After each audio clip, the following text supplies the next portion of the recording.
ने कुछ नहीं किया तो आपने टीएमसी और ममता बनर्जी को वोट दिया।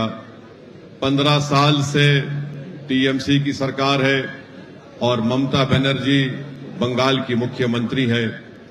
मुझे ये बताने की जरूरत नहीं है कि हमेशा आपने सिर्फ वोट डालने का काम किया और आप कभी वोट लेने का काम नहीं किए। आप सिर्फ वोटर बनकर रह गए, आप सिटीजन नहीं बन पाए। मीम पार्टी आपसे कहती है कि आप सिटीजन बनिए। जिस दिन आप सिटीजन बनेंगे तो जो नाइंसाफी टीएमसी और ममता बनर्जी बंगाल के 29% मुस्लिम अक़लियत से कर रही है, उस नाइंसाफी का खात्मा होगा, आपको अपना हक मिलेगा। याद रखिए, कोई भी नहीं चाहता भारत हो या बंगाल हो कि मुस्लिम अक़लियत के पॉलिटिकल लीडरशिप बने। ओवैसी यहां पर आपको ये पैगाम देने आया है कि आपको अपने लिए वोट लेना पड़ेगा। आप वोट डालने वाले मत बनिए। ममता बनर्जी को आपने 15 साल वोट दिया। 3 मर्तबा की मुख्यमंत्री ममता बनर्जी है। आपको अंदाजा भी नहीं होगा कि जब नंदीग्राम और सिंगूर का वाकया चल रहा था, यही ममता बनर्जी ने हमको फोन करके कहा था कि नंदीग्राम में लेफ्ट फ्रंट की सरकार गरीबों का और मुसलमानों का जमीन ले रही है, आप आइए। असदुद्दीन ओवैसी और अब्दुल वहाब साहब, जो अभी भी राज्यसभा में मुस्लिम लीग के एमपी हैं, हम दोनों मिलकर बंगाल को आए थे और एयरपोर्ट पर हमको कौन लेकर गया नंदीग्राम को? उसका नाम शुवेंदु था, उस वक्त टीएमसी में था। जब हम नंदीग्राम को गए, हमारे रास्ते में गाड़ी पर मोटरसाइकिल पर जा रहे थे तो हम पर लेफ्ट फ्रंट के लोगों ने बम फेंका। उसके बावजूद भी हम नंदीग्राम को गए। आज ममता बनर्जी कहती है कि मीम पार्टी के लड़ने से बीजेपी को फायदा होता है।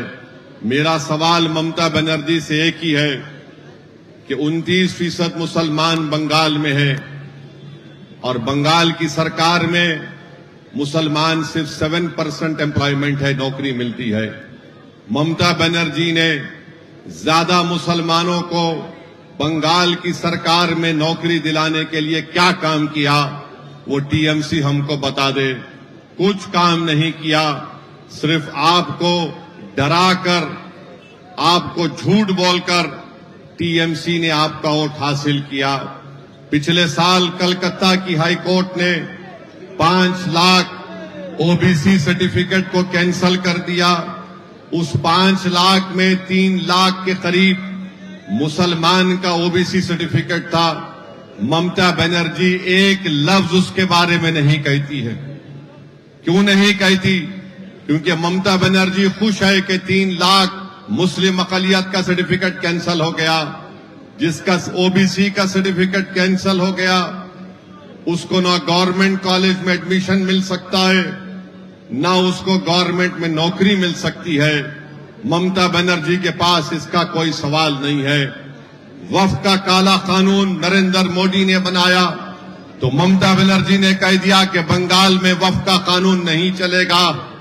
आपको जानकर तकलीफ होगी और आप जानते भी हैं कि बंगाल में वक्फ का कानून लागू हो चुका है और यही ममता बनर्जी की सरकार आपकी वक्फ की जायदाद को, ईदगाह की जमीन को, मस्जिद को गवर्नमेंट प्रॉपर्टी कहती है और उसका रजिस्ट्रेशन वक्फ में नहीं होता है।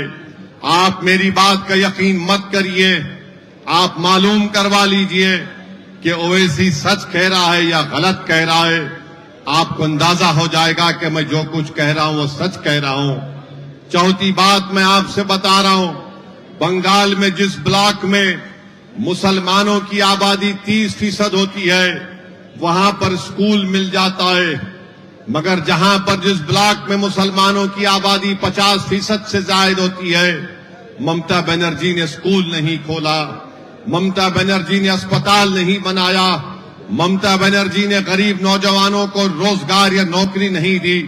जिस ब्लॉक में 50% से ज्यादा मुस्लिम अक़लियत रहती है, वहां पर 50% नौजवान उस गांव को छोड़कर भारत के कोने कोने में जाकर नौकरी करते हैं। इसलिए करते हैं कि ममता बनर्जी और टीएमसी ने उनको नौकरी नहीं दी। हमारा नौजवान बेटा है, बाप और मां की मोहब्बत से महरूम दूर जाकर काम करता है। अगर उसकी शादी हो गई तो साल में एक मर्तबा उसकी बीवी अपने शौहर के सूरत को देखती है। अगर उसके बच्चे हैं तो बच्चे साल में एक मर्तबा अपने पिता को देखते हैं। और ममता बनर्जी गाली देती है असदुद्दीन ओवैसी को कि ये फुला करता है, इसके लड़ने से बीजेपी को फायदा होता है। मैं ममता बनर्जी से पूछना चाह रहा हूं, तपन सिकदार का नाम तुमको याद है? ममता बनर्जी, कौन था तपन सिकदार? तपन सिकदार पहला आदमी था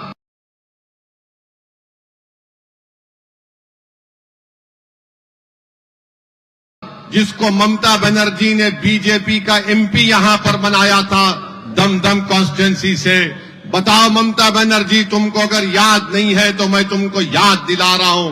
तुमने बंगाल में बीजेपी को मजबूत किया, तुमने बंगाल में बीजेपी के एमपी को बनाया, तुमने बीजेपी के साथ रेलवे मंत्री बने, तुमने बीजेपी का उस वक्त साथ दिया जब गुजरात की सरजमीन पर मुसलमानों का कत्लेआम हो रहा था, जब नरेंद्र मोदी वहां के मुख्यमंत्री थे। तुमने बीजेपी का साथ दिया। आज ममता बनर्जी कहती है कि मैं मुस्लिम महिलाओं की बहन हूं। तो बताओ ममता बनर्जी, क्या तुम जानती हो बिल्किस बानो को, जो हामिला थी, प्रेग्नेंट थी, उसको 11 लोगों ने उसकी इज्जत लूटी, उसके सामने उसके छोटे बेटे को कत्ल कर दिया। ममता बनर्जी, अगर तुम्हारे सामने बिल्किस बानो आ जाओगी तो तुम उसकी आंख में आंख डालकर नहीं देख पाओगी। अगर आज बंगाल में बीजेपी के एमएलए हैं, बीजेपी के सांसद हैं, उसकी जिम्मेदारी टीएमसी और ममता बनर्जी पर आती है, उसकी जिम्मेदारी मीम पार्टी और ओवैसी पर नहीं आ सकती है। मेरे अजीज दोस्तों और बुजुर्गों, मैं आपको बता रहा हूं, मेरे तेलंगाना में हमारे 7 एमएलए हैं। मेरे पार्लियामेंट के सेगमेंट में आप जाकर पूछ लो कि एक नया उस्मानिया हॉस्पिटल बन रहा है, कितने की लागत का बन रहा है? करीब 1000 करोड़ की लागत का एक अस्पताल बन रहा है। आप जाकर पूछ लो, गवर्नमेंट के 2 मैटरनिटी दवाखाने हैदराबाद पार्लियामेंट के सेगमेंट में काम कर रहे हैं। आप मालूम करवा लो, हमारे कई बंगाल के भाई बहन बड़ी तादाद में हैदराबाद की पार्लियामेंट की कॉन्स्टिट्यूंसी में रहती हैं, वो जेवर का काम करते हैं। उनसे पूछ लो आप, मेरे पार्लियामेंट की कॉन्स्टिट्यूंसी में 2200 करोड़ की लागत से मेट्रो का काम हो रहा है। बताओ, ये सब काम मीम पार्टी, एक मिनट, ये सब काम मीम पार्टी सरकार में नहीं है। मेरा कोई एमएलए मिनिस्टर नहीं है, मगर मीम पार्टी अपनी ताकत के ऊपर वहां पर काम कराती है। इसलिए कराती है कि हैदराबाद और तेलंगाना का मुसलमान मीम पार्टी को अपना चुका है। तो मैं आपसे अपील करने आया हूं कि आपकी वोट की अहमियत ममता बनर्जी और बीजेपी के पास नहीं है। ममता बनर्जी बीजेपी का डर दिखाती है और मोदी हमको घुसपैठी कहती है। याद रखो, ये दोनों भाई बहन की जोड़ी को आपको छोड़ना पड़ेगा। मोदी और ममता बनर्जी भाई बहन की जोड़ी है। ये भाई बहन आपको धोखा दे रहे हैं, ये ड्रामा कर रहे हैं। एक तरफ मोदी बोलता है कि घुसपैठी निकालेंगे, दूसरी तरफ ममता बनर्जी बोलती है बीजेपी आ रही है। मैं बंगाल के गरीब और मजलूम मुस्लिम अकलियत से अपील कर रहा हूं कि आपकी एक बहुत बड़ी ताकत है। आप बंगाल में 29% हैं और तेलंगाना में हम सिर्फ 10% हैं। अगर 10% रहकर मीम पार्टी तेलंगाना में ये काम करवा सकती है, तो बंगाल के मुस्लिम अकलियत के जिम्मेदारों, नौजवानों, तुम अपनी ताकत नहीं जानते।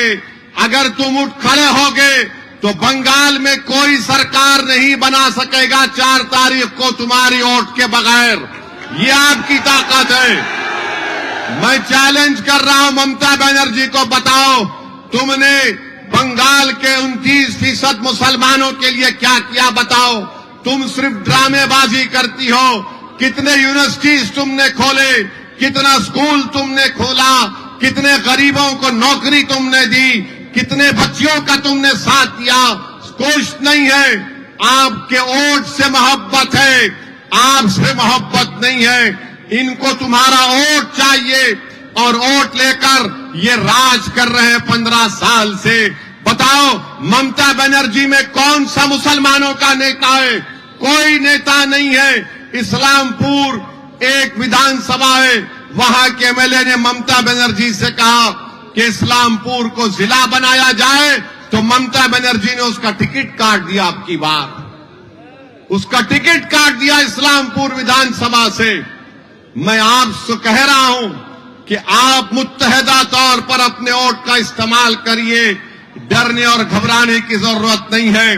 टीएमसी के गुंडे बोलते हैं कि 4 तारीख के बाद मीम पार्टी के लोगों को देख लेंगे। अरे सुनो ममता बनर्जी, हम मौत से डरने वाले नहीं है, हमेशा मरने को तैयार है। तुमको जिंदगी से मोहब्बत होगी, हम तो अल्लाह की राह में शहीद होने को हमेशा तैयार है। अगर हम अपने घर से निकलते हैं तो अपने माँ और अपने बीवी, बच्चे और भाई को बोल के निकलते हैं कि हमारा कफन तैयार रखना, हम अल्लाह की राह में हक की लड़ाई के लिए आगे बढ़ रहे हैं। तो ममता बनर्जी, तुम्हारे बच्चों को समझाओ, हम मौत से नहीं डरने वाले हैं। अगर तुम 4 तारीख के बाद कुछ करोगी ममता बनर्जी, तो उसका नुकसान तुमको उठाना पड़ेगा। जो लोग मौत से नहीं डरते, ममता बनर्जी तुम उनको डरा नहीं सकती। तुम्हारे गुंडों को समझाओ, अगर हम लड़ने आ गए, याद रखो, जमहूरियत के दायरे से आगे निकल के लड़ेंगे तो ममता बनर्जी तुमको बहुत परेशानी उठाना पड़ेगी। अरे तुम किसको डरा रहे हो? हम सिर्फ अल्लाह से डरने वाले हैं। कोई ममता बनर्जी, कोई मोदी से डरने वाले का नाम असदुद्दीन ओवैसी नहीं है। तो मेरे अजीज दोस्तों और बुजुर्गों, हिम्मत और हौसले को बुलंद रखिए। और नरेंद्र मोदी को हम पूछना चाह रहे हैं, ये बीजेपी बोलती है मुसलमान बंगाल में घुसपैठिए निकालेंगे। अरे मोदी जी, ट्रंप का नाम लो ना, ट्रंप से क्यों डरते तुम? डोनाल्ड ट्रंप बोलते ही मोदी जी टीपीपी बोलते हैं, कुछ नहीं बोलते। अमेरिका को बीजेपी का राम माधव गया और राम माधव ने जाकर बोला, भारत ने सब कुछ कर दिया, भारत ने ईरान से तेल नहीं खरीद रहा है, रशिया से नहीं खरीद रहा है, हम ट्रेड एग्रीमेंट के लिए 50% के लिए तैयार हो गए। अरे मोदी जी, तुम्हारा आदमी जाकर ट्रंप की चमचागिरी कर रहा था अमेरिका में, और मोदी जी बोलते हम विश्व गुरु हैं।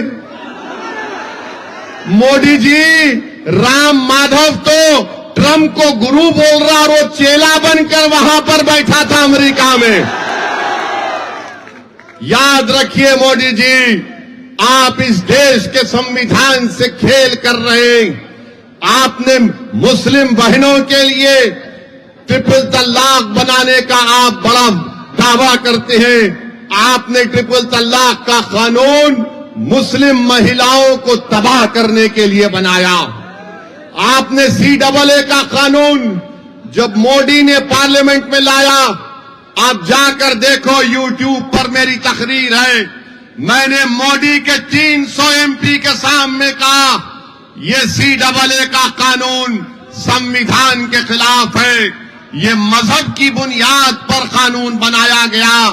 और मैंने मोदी को याद दिलाया कि जिस तरह महात्मा गांधी ने उस वक्त के अफ्रीका में एक कानून को फाड़ दिया था, मैंने कहा मोदी, तेरे CAA के कानून को मैं फाड़ कर पार्लियामेंट में फेंकता हूं। फिर यही मोदी ने वक्फ का काला कानून बनाया। मैं वक्फ की पार्लियामेंट की कमेटी का मेंबर था। 120 पेजेस पर मुश्तमिल मैंने डाइसेंट रिपोर्ट दी।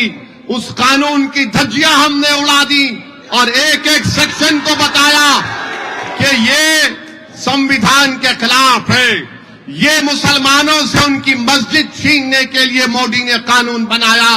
ये कानून दरगाहों को छीनने के लिए बनाया, ईदगाह को छीनने के लिए बनाया। मैंने उस कानून को भी फाड़ कर पार्लियामेंट पर फेंक दिया और कहा कि ये संविधान के खिलाफ है। मेरे अजीज दोस्तों और बुजुर्गों, और मोदी जी कश्ती में नाव पर बैठकर जाते, देखा आपने, फोटो ले रहे थे तो कैमरा में उनको जहां कहीं भी दिख रहा था वैसी नजर आ रहा था उनको। तो मोदी जी उस नाव चलाने वाले मुसलमान को बोले, मिलकर रहो, मिलकर रहो। मगर मोदी जी मीडिया के सामने आकर नहीं बोलते मिलकर रहो। मोदी जी ने उस नाव चलाने वाले गरीब मुसलमान से कहा, मिलकर रहो। मोदी जी, आप इतना डरते क्यों हैं? बंगाल में चुनाव कल तक इलेक्शन कैंपेन चलेगा। आप बंगाल की जनता को बोलो मिलकर रहो, मुसलमान हिंदू मिलकर रहो, दलित मुसलमान मिलकर रहो। मोदी जी नहीं बोलेंगे, ना मोदी जी बोलेंगे, ना उनकी बहन ममता बनर्जी बोलेगी। ओवैसी कह रहा है मिलकर रहना चाहिए, मगर हक मिलना चाहिए गरीब को।